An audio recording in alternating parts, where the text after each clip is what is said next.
The show must go on.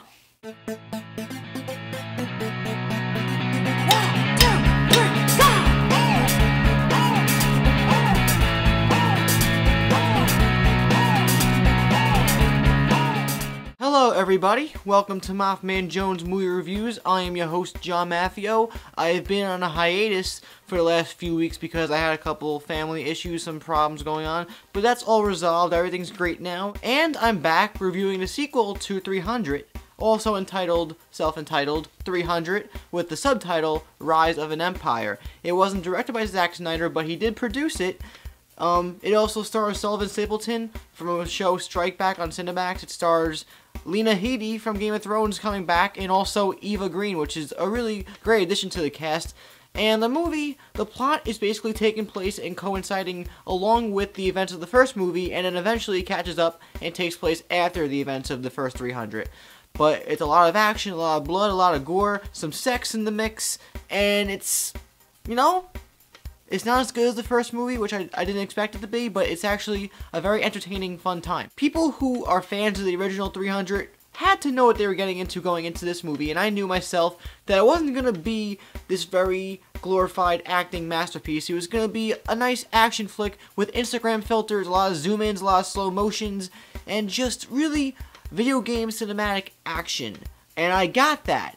The acting isn't all that bad, though. The guy who takes place for the King Leonidas Gerard Butler role is pretty charismatic and, leading in the role, and he does have a presence when he speaks. There are a lot of speeches in this movie which are to be expected, and all the speeches are delivered very well.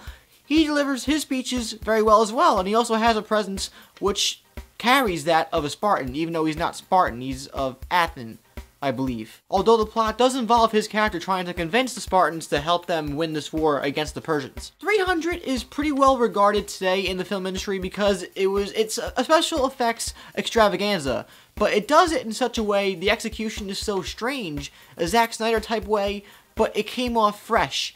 And it's a little gratuitous here, and there's so much blood, so much CGI incorporated blood, that seems at some points very out of place because it's just like somebody will be touched with a fingerprint and then the blood splatter everywhere. It's like, where's all this blood coming from? There's too much blood. It's really gratuitous. But regardless, it's still a lot of fun to watch, and it's still really awesome to watch these guys slicing and dicing and killing all these guys. It's entertaining. The story is a little more convoluted and complex than the original movie where it was just 300 Spartans chasing down the Persians. There's more going on here. We get more backstory on this woman who is played by Eva Green, who is the sister technically of Xerxes, and we do get more backstory on Xerxes and how he became the God King. And again, unfortunately, I thought this was going to be the movie where Xerxes had more action, and not to spoil anything, but he still gets the same treatment as the first movie, where he's just a presence.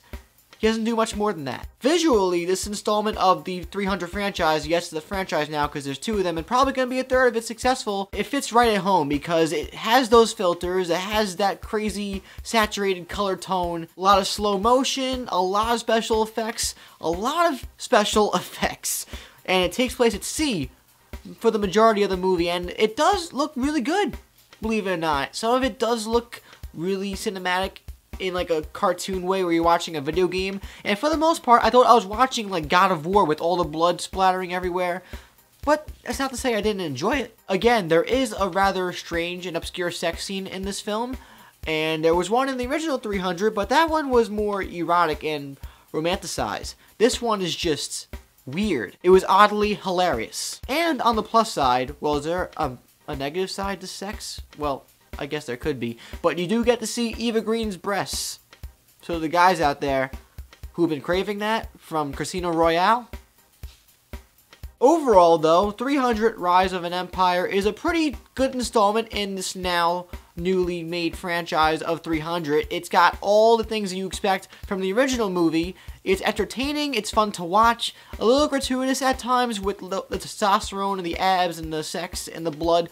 So much blood, and it's ridiculous. The movie is ridiculous, but if you could take the ride along and grab the handle and just go with it, then you'll have a fun time. However, story-wise and expectation-wise, it may leave you underwhelmed in certain aspects. It's still fun though, and I'm going to give it a 3 out of 5 stars. It's a full-course Applebee's meal. and that's not a bad grade in my book. It's entertaining.